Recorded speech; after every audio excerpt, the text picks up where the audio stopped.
Assalamualaikum warahmatullahi wabarakatuh. Perkenalkan, saya Intan Purnamasari dengan NPM C1B021069 dari kelas Manajemen C2021. Saya akan menjawab atau menjelaskan mengenai materi inflasi. Langsung saja, yang pertama yaitu kondisi seperti apa sih yang dinamakan dengan inflasi itu? Inflasi ini ialah kondisi di mana meningkatnya harga-harga secara umum dan terus-menerus dalam jangka waktu yang lama, atau kondisi di mana menurunnya harga mata uang atau nilai mata uang. Yang kedua, yaitu dampak apa dari inflasi ini yang berakibat pada perekonomian suatu negara. Untuk dampaknya ini kita bedakan menjadi dua. Yang pertama yaitu dampak positif, yang kedua itu dampak negatif. Untuk dampak positifnya ini sendiri, yaitu dengan terjadinya inflasi ini, maka tarif pajak akan meningkat. Nah, hal itu akan menambah pendapatan suatu negara. Yang kedua yaitu dampak negatifnya. Untuk dampak negatifnya ini seperti inflasi ini dapat menyebabkan menurunnya kesejahteraan masyarakat, terutama pada masyarakat yang memiliki penghasilan tetap. Nah, dengan terjadinya inflasi ini, maka harga-harga barang yang ada di pasar akan meningkat. Nah, sedangkan penghasilan masyarakat tetap. Maka di sanalah masyarakat akan menghemat atau mengurangi pengeluarannya dan daya beli masyarakat akan menurun. Nah, hal itulah yang akan berdampak pada perekonomian suatu negara. Perekonomian suatu negara akan menurun karena masyarakat merupakan pendorong ekonomi terbesar pada suatu negara. Lalu, inflasi ini juga mempengaruhi tingkat kestabilan mata uang suatu negara. Karena saat terjadinya inflasi, maka nilai mata uang suatu negara akan menurun. Nah, selanjutnya, inflasi ini akan mempengaruhi tingkat ekspor suatu negara.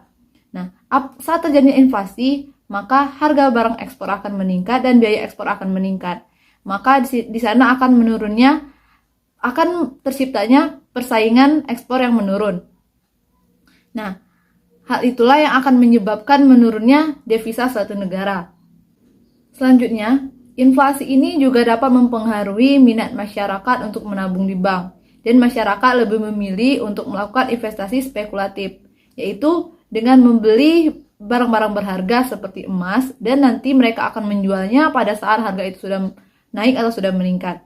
Nah, adapun dampak negatif lainnya seperti berkurangnya investasi, meningkatnya suku bunga, dan tidak adanya kepastian meningkatnya ekonomi pada masa yang akan mendatang.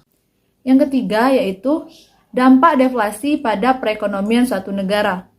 Nah, deflasi ini merupakan kebalikannya dari inflasi. Deflasi ini adalah kondisi di mana menurunnya harga-harga secara umum dan meningkatnya nilai mata uang. Nah, untuk dampaknya ini sendiri juga dibedakan menjadi dua, yaitu dampak positif dan dampak negatif. Nah, untuk dampak positifnya ini seperti masyarakat dapat membeli harga-harga atau membeli barang-barang yang ada di pasar dengan harga yang lebih murah. Dan masyarakat dapat menumbuhkan sikap untuk hidup hemat dan lebih memilih untuk menabung untuk masa yang akan datang. Lalu untuk dampak negatif deflasi ini yaitu dapat terjadi PHK besar-besaran sehingga masyarakat kehilangan pekerjaannya dan meningkatnya angka pengangguran. Lalu para investor akan menarik modalnya dan akan menyebabkan perekonomian negara merosot dan terjadinya resesi. Nah, yang keempat yaitu bagaimana sih cara mengatasi inflasi ini?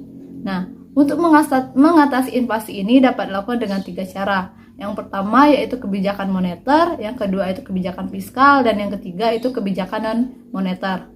Nah, untuk kebijakan moneter ini sendiri dapat dilakukan dengan 4 cara, yaitu yang pertama kebijakan diskonto. Kebijakan diskonto ini yaitu kebijakan yang dilakukan oleh Bank Sentral untuk menaikkan atau menurunkan bunga. Yang kedua yaitu kebijakan pasar terbuka, yaitu kebijakan untuk membeli atau menjual surat-surat berharga. Nah, yang ketiga yaitu pengawasan pemberian kredit secara kolektif, yaitu seleksi pemberian kredit yang dilakukan secara ketat.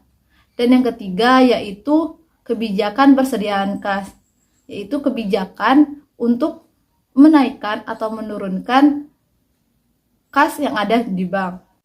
Nah, yang kedua yaitu kebijakan fiskal. Kebijakan fiskal ini yaitu kebijakan untuk mengatur pengeluaran pemerintah atau APBN dan untuk meningkatkan tarif pajak.